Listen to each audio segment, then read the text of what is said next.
여기에 물이 반잔이 든 컵이 있다고 칩시다. 사람들이 물이 반잔이 든 컵을 보고서 하는 반응이 있어요. 어떤 사람은 야, 물이 반잔이나 들었네. 이렇게 반응해요. 또 다른 사람은 같은 컵을 보죠. 같은 물의 양 똑같아요. 뭐라고 반응합니까? 물이 반밖에 없네. 그러니까 여러분은 어떻게 반응하십니까? 물이 반이나 있구나. 에이, 물이 반밖에 없네. 같은 객관적인 사실을 바라보고도 이렇게 극과 극으로 반응은 다를 수가 있더라는 거예요. 무엇이 이런 반응을 이끌어낼까요? 왜 어떤 사람은 부정적인 반응을 하고요? 왜 어떤 사람은 긍정적인 반응을 합니까? 왜 그렇죠?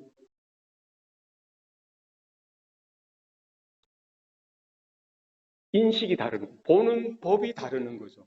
태도가 다른 겁니다. 부정적으로 보면은 부정적인 반응이 나올 수밖에 없어요. 긍정적으로 바라보면은 긍정적으로 반응할 수밖에 없어요. 그렇습니다. 우리의 생각이나 우리의 시각, 이게 긍정적일 때는 늘 긍정적이게 되어져요. 그럼 부정적으로 바라보고 부정적으로 접근하면 늘 부정적인 결과들이, 부정적인 반응들이 내 안에서 일어나더라. 그래서 우리가 인생을 살아가면서요, 이런 태도가 중요하죠. 보는 관점, 내가 어떻게 바라봐야 하는가, 이게 중요합니다. 늘 비판적이고, 늘 부정적이고, 늘 소극적으로, 늘 염세적인 차원에서 바라보고 그렇게 접근하면은요, 인생의 그런 반응이, 결론이, 결과가 늘 그쪽으로 가기가 쉽더라는 거예요. 그래서 우리가 세상을 어떻게 바라보느냐, 이게 중요합니다. 어떤 사건을, 어떤 상황들을, 내게 닥쳐진 이 문제들을 내가 어떻게 바라보느냐가 중요하다는 거죠. 그래서 가능하면은요, 긍정적으로, 적극적으로 바라보는 게 필요합니다. 그죠? 객관적으로 바라보되 긍정적인 입장에서 우리가 바라볼 수 있다면 좀 더 긍정적인 이런 반응과 결론에 도달하기가 더 수월하다 싶다는 것이죠. 세상 사람들은 그렇게 이야기를 하는 거예요. 적극적인 사고방식, 긍정적인 태도가 필요하다는 것이죠. 그래서 우리가 상담을 할 때도 그렇습니다. 여러분이 이런 여러 책들, 우리 동기부여에 관한 책들이나 이런 책들을 보면 그렇게 주장하죠. 좀 진취적으로, 파지티브하게 생각하는 것. 적극적으로 이렇게 접근하고 태도를 취하고 바라보고 결론을 짓고 선택하고 이렇게 살아가는 것이 필요하다는 거예요. 우리가 생각을 좀 바라보는 시각을 좀 더 긍정적으로 적극적으로 하면은요. 그렇게만 내가 조금 시야를 변화시키고 내 아이 태도를 그렇게 변화시켰을 뿐인데도 우리의 삶에 여러 긍정적인 변화가 일어날 수 있더라는 것이죠. 나는 못해. 나는 할 수 없어. 저 인간은 안 돼. 저 인간은 못해. 이것이 아니라 나도 할 수 있어. 여러분의 친구들에게, 여러분의 자녀들에게 너도 할 수 있어 라고 말해줄 수 있다면 이게 이제 시야가 달라지는 거예요. 그렇게 바라보는 시야가 조금 바뀌었을 뿐인데도요, 인생에 긍정적인 그런 결과들이 넘쳐나게 될 수도 있다는 것이죠. 이 세상 사람들도 그걸 다 알아요. 우리 성도들은요, 그냥 단순히 긍정적으로 생각하고 긍정적으로 바라보고 적극적인 차원에서 파지티브하게 생각하고 바라보아라 이런 메시지로 끝나서는 안 된다는 거예요. 하나님이 저와 여러분을 예수 그리스도의 피로 값을 주고 구원하시고 하나님의 자녀로 거듭나게 하셨다면은 우리가 단순히 긍정적인 사고, 적극적인 그런 차원에서의 태도를 변화시켜야 한다라는 메시지로만 멈춰서서는 안 된다는 겁니다. 우리가 따라가는 것, 우리가 살아가는 것이 단순히 긍정적으로 바라보느냐, 적극적으로 바라보느냐, 이 차원의 문제에서 멈춰서는 안 되고요. 성경이 우리에게 요구하는 것, 하나님께서 우리에게 요구하시는 것은 무엇입니까? 더 높은 차원의 것이 있다는 거예요. 그래서 우리 성경에서 분명히 말씀하죠. 우리는 보는 것으로 살지 않고 믿음으로 사는 것입니다. 우리 눈에 보이는 것으로 사는 것이 아니라 뭐예요? 믿음으로 사는 거예요. 우리 성도들에게 있어서는요.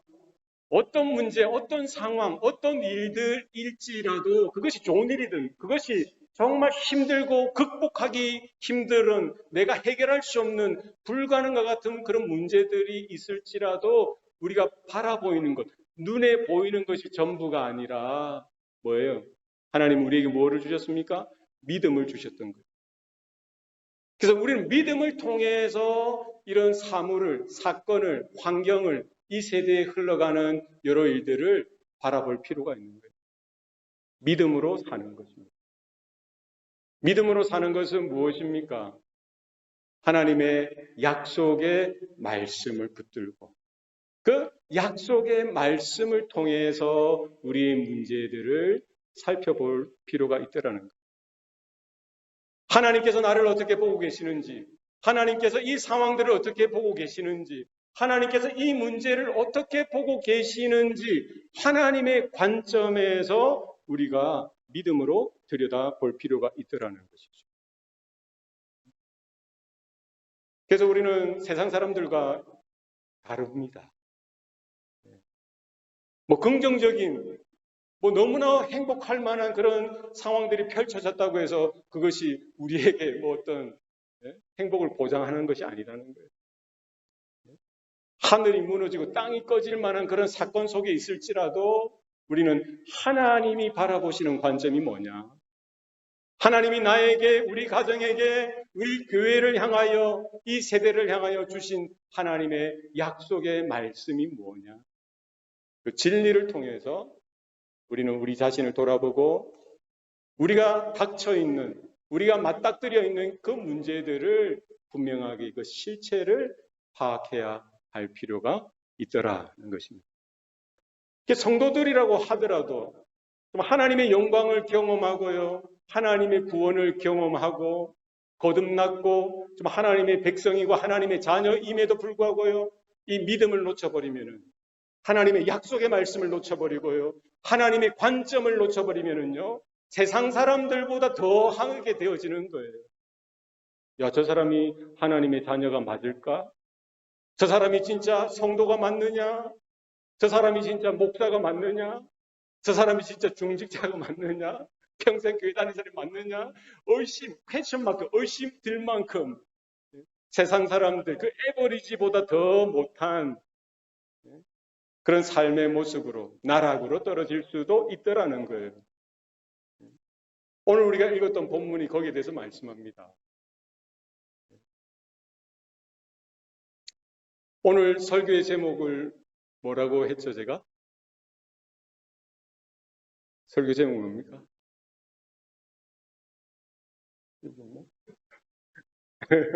뭐예요? 메뚜기 신드롬. 따라해봅시다. 메뚜기 신드롬. 이게 이제 오늘 본문에서 나온 용어입니다. 상대적인 열등감에 빠져서 거기에 헤어나지 못해서 결국 나는 안 돼, 우리는 할 수 없어. 나는 메뚜기와 같아. 메뚜기처럼 연약한 존재로 자신을 평가하게 되어지고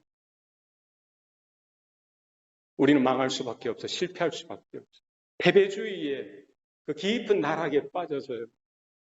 난 아무것도 할 수 없다. 이런 정신적인 공황, 이 멘탈이 깨어지죠. 멘탈이 깨어지는. 그런 증세를 일컬어 메뚜기 신드롬이라는. 이건 누구에게든지 있을 수 있어요. 특히 믿는 자들에게도 동일하게 나타날 수 있다는 거예요. 한 사람에게만 나타나는 것이 아니라 이게 신드롬이 신드롬. 한 사람이 받았던 그 열등감, 그 두려움, 그 부정적인 영향력이 뭐예요? 그 집안 전체에 퍼지게 되어질 거예요.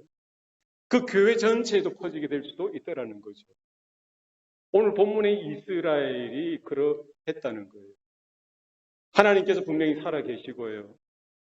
그들을 430년 동안 애굽에서 종노릇하던 노예 생활하던 그들을 이렇게 해방시켜 주셨죠.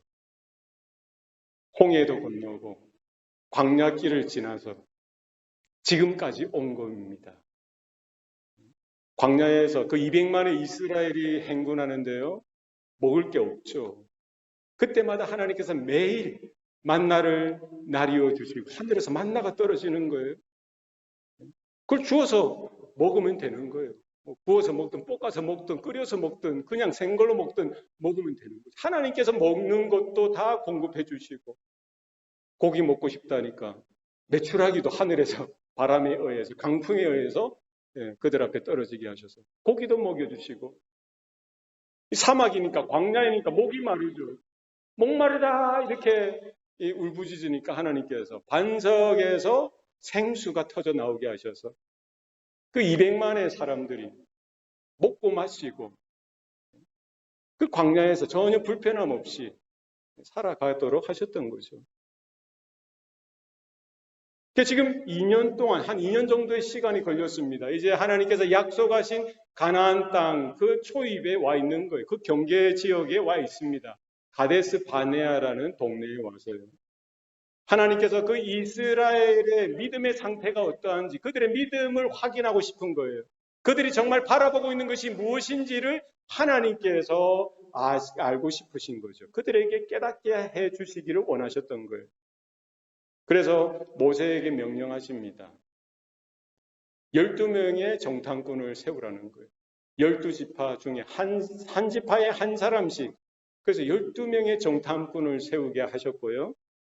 그들로 가나안에 들어가서 정탐을 하는데 40일 동안 가나안 구석구석을 다 누비면서 가나안 땅이 어떠한지, 정말 하나님이 약속하신 것만큼 그 땅이 비옥한지, 적과 꿀이 흐르는 땅이 맞는지, 그곳에 있는 사람들이 어떻게 살고 있는지, 그들이 구축해 놓은 요새가 어떻게 되어지는지, 산성에 있는지, 평지에 있는지, 여러 가지를 다 정탐하고 40일 동안 보고 오도록 했던 거예요. 그래서 12명의 정탐꾼이 돌아와서 모세와 그 이스라엘 민족들 앞에 보고를 합니다. 우리가 읽지는 않았지만요, 여호수아와 갈렙은 긍정적인 이런 보고를 하죠. 하나님께서 우리에게 그 땅을 주셨으니 우리는 올라가서 그 땅을 지금이라도 능히 취할 수 있다. 할 수 있다는 거예요. 하나님이 약속해 주셨으니 우리는 빨리 지금 올라가서 그 땅을 취하자. 할 수 있다는 거예요. 그러나 10명의 다른 정탐꾼들은 뭐라고 평가합니까? 우리가 능히 그 땅에 올라가서 그 땅을 취할 수 없을 것이다. 왜냐하면 그 땅의 사람들은 키만 해도 다 신장이 장대하고 그 중에 네피림이라는 족속은 거인이래, 거인. 그들 앞에 자기들은 메뚜기와 같고 그들이 우리를 볼 때에도 그렇게 볼 것이다. 그러니까 이스라엘 민족들이, 이스라엘 백성들이 그 두 종류의 평가 보고서를 듣고는 어떤 보고서를 이렇게 선택했습니까? 어디에도 영향을 받은 거예요? 하나님이 우리에게 말씀하셨으니, 약속하셨으니, 우리가 그 땅에 올라가서 지금 취하자. 여기에는 소리가 들리지 않는 거예요. 말이 들리지 않는 겁니다. 10명의 정탐꾼이 악평해서 우리는 메뚜기와 같은 존재야. 우리는 메뚜기처럼 연약해. 우리는 메뚜기처럼 힘이 없어. 후 바람을 불면 날려갈 것이고 밟으면은 그냥 우리 목숨은 메뚜기처럼 그렇게 죽임을 당할 거야. 악평을 한 악평, 부정적인 패배 주의적인 그런 평가를 해버린 거죠. 그런 보고를 해버린 거예요. 온 이스라엘 민족은요, 요수아와 갈렙의 보고는 귀에 들리지도 않았습니다. 그 10명의 보고, 부정적인 보고, 패배주의적인 보고가 귀에 쏙쏙 들어오는 거죠. 메뚜기와 같다는 그 말. 그렇지, 우리 메뚜기지. 다들 난리가 난 겁니다. 마치 시위를 하듯이 하나님 앞에 대드는 거예요. 왜 우리를 애굽에서 그냥 죽도록 내버려 두시지 아니하셨습니까? 왜 우리를 저 광야에서 그냥 죽도록 내버려 두시지 아니하셨습니까? 왜 지금 이것까지 끌고 와서 우리를 죽게 만드시는 겁니까? 이렇게 불평하고 원망을 쏟아냈습니다. 그리고는 어떻게 이야기합니까? 우리를 새로운 지도자, 다른 지도자를 세워서 애굽으로 돌아가자. 차라리 그곳에서 노예로 살더라도 그냥 길게 고생 좀 하더라도 길게 그냥 사는 게 좋다는 거예요. 해보지도 않고 시도해보지도 않고 모든 이스라엘이 불순종으로 달려가게 되어지는 거예요. 그 열등감에 사로잡히고요. 부정적인 그 보고 하나 때문에 자신들을 그렇게 악평했던, 그래서 패배주의제, 싸워보지도 못하고 시작도 해보지도 못하고 그냥 끝나는 거예요. 우리는 망했다. 이렇게 결론을 내버리는 것이죠. 이게 이스라엘만의 문제입니까? 저와 여러분에게도 그와 같은 일들이 왜 없겠습니까? 우리가 인생을 살다 보면은요, 크고 작은 문제들을 우리가 만나게 되죠. 우리 안에 하나님이 주시는 약속의 말씀이 풍성하게, 충만하게 거하고요. 우리 안에 정말 기도가 되어지고, 이럴 때는 그 어떤 문제도 문제로 안 보이죠. 하나님이 살아계신데, 하나님이 이 약속의 말씀을 주셨는데, 뭐가 문제냐는 거예요. 그런데 오랫동안 우리가 신앙생활을 했음에도 불구하고요, 내 안에 하나님 말씀이 없고, 기도가 안 되고, 정말 하나님이 나와 함께 하시는지도 모르겠고, 그런 영적인 상황 속에서 우리가 살게 되다 보면은요, 어떻게 됩니까? 큰 문제가 왔을 때, 문제가 너무 크게 보이는 거예요. 태산처럼 보이는 겁니다. 나의 마음과 나의 생각을 압도하는 거죠. 정말 지금까지 나를 보호하시고 지금까지 나를 지키시고 나를 이끌어 주셨던 그 하나님은 온데간데가 없습니다. 하나님은 보이지 않습니다. 뭐만 보이는 거예요? 문제만 보이는 거예요. 상황만 보이는 겁니다. 큰일 났구나. 큰일 났구나. 안 되는구나. 어쩌지? 아이고 망했구나. 실패했구나. 회복의 기미가 없겠구나. 이게 이스라엘의 반응이었고요. 이게 저와 여러분의 반응이었던 적이 많습니다. 오늘은 어떠냐는 거예요. 지금은 어떠냐는 거죠.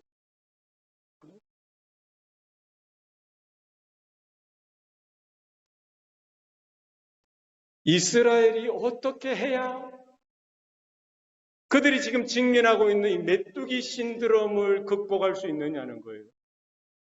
그들이 어떻게 해야 그런 부정적인 생각들, 패배주의적인 그런 생각들에서 벗어날 수 있겠느냐는 거예요.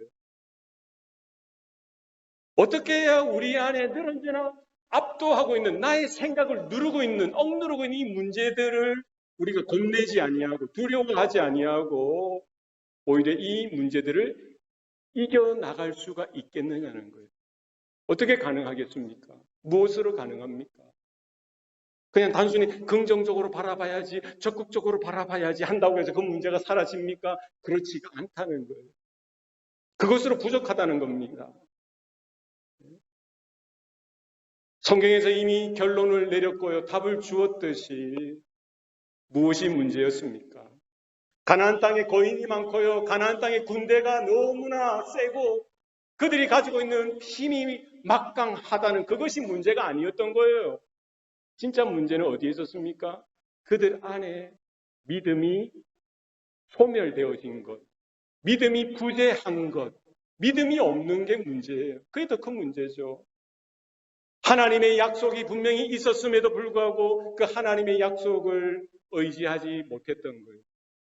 하나님의 말씀을 통하여 그 상황들을 보고 그 문제들을 바라볼 수 있어야 되는데 하나님의 말씀이 있었음에도 불구하고 그냥 뒤로 제쳐버리고 자신들의 경험이나 자신들의 실력이나 자신들의 어떤 존재의 그 어떤 것으로 그 문제들을 바라보니까 이게 됩니까? 안 되지. 당연히 안 되죠. 그러니까 우리는 착각하는 겁니다. 늘 착각하는 거예요. 내가 잘나서 내가 최선을 다해서 내가 열심히 해서 지금까지 온 거라고 착각합니다. 그러니까 이게 넘어지는 거예요. 처음부터 그랬습니다. 이스라엘이 처음부터 어떻게 이스라엘이 될 수 있었습니까? 430년 동안 종살이 하던 그 자리에서 어떻게 그들이 해방을 얻었습니까? 그들이 군대를 조직해서 그 해방을 얻었습니까? 그렇지 않습니다. 그들이 똑똑해서입니까? 아니면 모세가 뭐 탁월한 지도력이 있었기 때문입니까? 그렇지 않습니다. 하나부터 열까지 전부 다 누가 하신 거예요? 하나님이 하신 겁니다. 하나님이 하셨지요. 아브라함에게 약속하셨던 하나님께서 그 오랜 세월 동안 그 언약을 잊어버리지 아니하시고 하나님께서 계획하신 것 따라 하나님께서 약속하신 대로 그들이 애굽에서 고난당할 그 시간도 아시고요. 기다리고 하나님의 때가 되어서 하나님께서 직접 등장하시죠. 공간과 시간 가운데 직접 들어오시는 거예요. 모세를 불러주시고요. 하나님께서 하나님의 영광을 보여주셨던 것이죠. 애굽이 어떻게 이스라엘 그 민족들을 포기할 수 있었겠습니까? 무엇이 무서워서 무엇이 겁나서 그렇게 했겠어요? 도저히 그럴 수 없는 거예요. 자기들의 재산이었는데요. 하나님께서 모세를 통해서 10가지의 재앙을 애굽 땅에 보여주시죠. 그 10가지 심판이라는 거예요. 인간이 할 수 없는, 사람이 흉내낼 수 없는 그 일들을 하나님의 진노하심을, 하나님의 거룩하심을, 하나님의 영광과 하나님의 전능하심을 그 땅 가운데 나타내 보여주셨던 거예요. 애굽의 바로라고 하더라도 그 어떤 존재라고 하더라도 감히 누가 하나님 앞에 맞짱을 뜰 수가 있겠어요. 그러니까 그런 두려움 속에서 이스라엘을 출애굽하도록 허락해 줄 수밖에 없었던 거예요. 나오는 길에 홍해가 막혀 있고요. 뒤에 애굽 군대가 쫓아올 때도 마찬가지죠. 그들이 뭐 수영을 해서 그 홍해를 건넜습니까? 그들이 싸움을 잘해가지고 뭐 쫓아오는 애굽 군대들을 어떻게 싸워서 이겼습니까? 그렇지 않죠. 누가 하셨어요? 하나님이 하셨어요. 홍해를 갈라지게 하시고 홍해를 마른 땅과 같이 건너도록 하셨던 거예요. 광야의 그 하루하루 그 인생, 그 삶도 마찬가지입니다. 결국 하나님이 이스라엘을 구원하셨고요. 하나님이 그들에게 은혜를 베풀어 주셨고요. 하나님께서 그들과 동행하여 주시고 그들의 삶을 주장하시고 인도해 주셨던 거예요. 지금까지 온 것 누가 하신 거예요? 하나님이 하신 겁니다. 이제 앞으로 할 것, 이제 가나안 땅에 들어가서 그들이 가나안 땅, 하나님의 약속하신 땅을 정복하는 그 일도 누가 하신다는 거예요? 하나님이 하시는 거죠. 그걸 착각하는 거예요. 자기가 잘해서 살아온 줄 알고, 자기가 잘해서 지금까지 온 줄 알고, 착각하는 거예요. 그러니까 앞으로 태산과 같은 그 문제들, 가나안 땅의 그 문제들을 바라볼 때, 하나님은 이제 온데간데 없으시죠. 하나님의 약속의 말씀은 이제 내 마음에 없는 거예요. 그러니까 자기 눈으로, 자기 경험으로, 자기 실력으로 바라보니까 그게 됩니까? 아이고, 우리는 메뚜기구나. 현실이 그런 거예요. 악평할 수밖에 없고 부정적으로 평가하고 부정적으로 반응할 수밖에 없는 것이 이스라엘의 실존이라는 거예요. 우리도 마찬가지입니다. 우리도 마찬가지예요. 이스라엘 앞에 떡 버티고 있던 그 가나안 땅, 그 문제가 얼마나 커 보였길래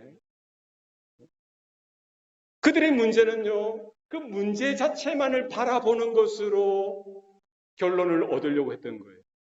눈에 보이는 것으로 결론을 삼으려고 했던 거예요.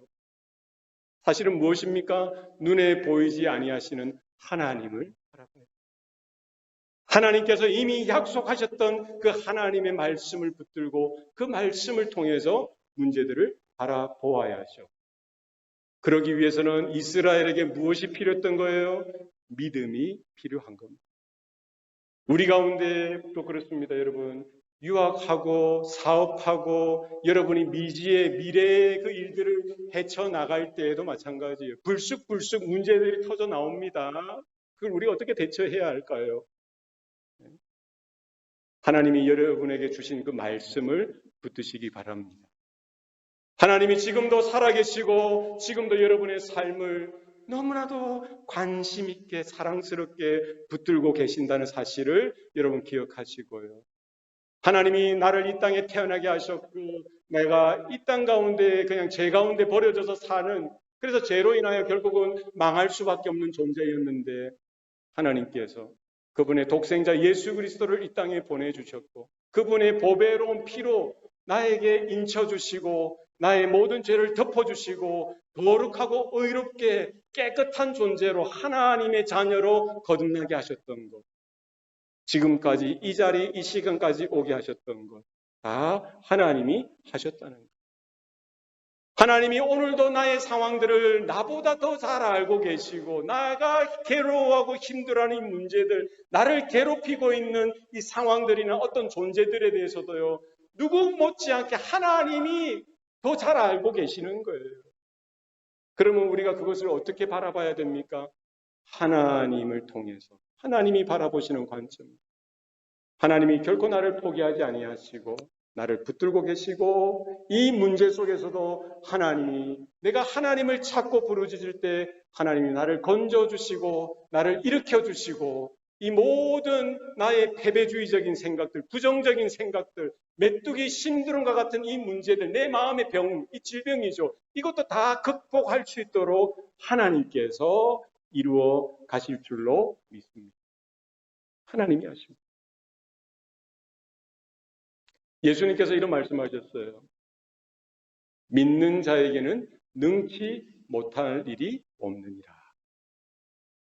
믿는 자에게는요, 능치 못할 일이 없다는 거예요. 이 말은 바꾸어 말하면 무슨 말입니까? 우리는 하나님을 신뢰하기만 하면, 예수님을 믿기만 하면 누가 해주시는 거예요? 하나님께서 개입하시고 간섭하셔서 그 상황 속에서 하나님께서 통치해 주시겠다는 거예요. 하나님께서 하시는 거예요. 사도 바울은 이와 같은 고백을 했습니다. 내게 능력 주시는 자 안에서 내가 모든 것을 할 수 있느니라. 무엇으로 가능한 겁니까? 어떻게 이와 같은 고백을 드릴 수가 있었습니까? 바울은요, 이와 같은 고백뿐만 아니라 그와 같은 삶을 살아갈 수가 있었어요. 자기를 죽이려고 하는 강도들, 이방인들, 동족들, 그런 협박들뿐만 아니라 직접 이렇게 구타하고 때리고 죽이려고 하는 숱한 그런 테러와 같은 상황 속에서도요, 굴하지 않고 오히려 복음을 능력 있게 전했던 거예요. 배를 타고 가다 파선을 당하고요, 오랫동안 밥을 먹지도 못하고요, 40에 하나 감한 매 채찍에 그 매를 3번이나 태장으로 맞고요, 감옥에도 수없이 이렇게 빌립보 감옥에도 갇히고 나중에 로마 감옥에도 갇히고요. 그럼에도 불구하고 그가 이렇게 고백하는 거예요. 내게 능력 주시는 자 안에서 내가 모든 것을 할 수 있느니라. 고난을 바라보고 문제를 바라보는 그 바울의 시각은 어디에 있었던 거예요? 자신의 경험이나 긍정적으로 생각해야지, 적극적으로 생각해, 이 수준이 아니라 무엇을 통해서 본 거예요? 예수님께서 그에게 당부해 주셨던 약속의 말씀을 통해서 그렇게 보는 거예요. 구약 성경에서 약속하셨던 그 약속이 이루어졌던 것, 또 신약 성경을 통해서 말씀하셨던 그 약속의 말씀이 이루어질 것에 대해서 바울은 보았던 거예요. 하나님이 살아계시고 하나님이 나를 건지시고 나를 거듭나게 하셨던 그 하나님께서 이와 같은 고난 속에서, 문제 속에서 내가 압도되지 아니하고 내가 열등감에 이렇게 치이고 아이고 나는 안 되구나, 나는 메뚜기구나, 나는 쓸모없는 인생이구나, 하나님은 나에게 상관없는 그런 분이시구나, 이렇게 푸념하고 낙심하는, 절망하는 그런 인생이 아니라 절망할 수밖에 없는 그 환경 속에서도 오히려 믿음으로 바라보고 믿음으로 행하는 거예요. 믿음으로 반응하는 겁니다. 여전히 살아계시는 하나님, 나를 붙들고 계시는 하나님, 이 고난 속에서도 실패 속에서도 하나님께서 나를 지키고 계시고 나를 누구보다도 못지않게 사랑하고 계시고 하나님께서는 하나님의 일을 해내고야 마실 것에 대해서 그는 분명히 확신했던 것이죠. 오늘 저와 여러분의 삶 가운데요, 나를 힘들게 하고 하는, 나를 어렵게 하는 그런 문제들이 왜 없겠습니까? 이거는 뭐 어른들뿐만 아니라 우리 청년들도 마찬가지예요. 부모가 알아주지 못하는 그런 아픔이나 상처들이 있을 수도 있습니다. 내 옆에 배우자도 알지 못하는 그런 마음의 공허함이 있을 수가 있어요. 이런 상황들 속에서요, 문제들을 우리가 어떻게 바라봐야 하는지 보이는 대로 판단하지 말고 보는 것으로 우리가 선택하고 그렇게 결정해서 살아가는 것이 아니라 주님이 우리에게 이미 주신 약속의 말씀을 붙들고 하나님이 보시는 그 관점을 통해서 바라보고 하나님께서 개입하시고 하나님께서 간섭하시고 하나님께서 일으켜 주시고 하나님께서 새로운 하나님의 약속의 길로 인도하실 그 놀라운 그 하나님의 일하심을 오늘도 경험할 수 있는 저와 여러분 다 될 수 있기를 축복합니다. 기도하시겠습니다. 살아계신 아버지 하나님, 오늘도 우리에게 은혜 주시니 감사합니다. 가나안의 그 거인들, 가나안의 그 신장이 장대한 그 무리들 앞에서 정말 메뚜기와 같이 여겼던 그 이스라엘, 그들의 마음이 결국 그들만의 문제가 아니고 오늘 우리들의 문제임을 주님 고백합니다. 주님 불쌍히 여겨주세요. 하나님이 아니면은, 하나님의 말씀이 아니면은 저는 그 이스라엘보다도 더하게 호들갑 들고 부정적으로 생각할 수밖에 없고 패배주의에 똘똘 이렇게 말려서 절망 가운데 떨어질 수밖에 없는 존재입니다. 주님 불쌍히 여겨주시고 그 자리에서 건져주시는 그 하나님을 신뢰합니다. 하나님께서 약속하셨던 그 말씀 따라 우리가 이제 보는 것으로 행하지 아니하고 하나님을 믿는 믿음으로, 예수님을 믿는 믿음으로 이 모든 문제들을 극복하고 이기고 아버지의 영광을 보게 하여 주시옵소서. 모든 것 감사드리옵고 예수님 이름으로 기도드리옵나이다. 아멘.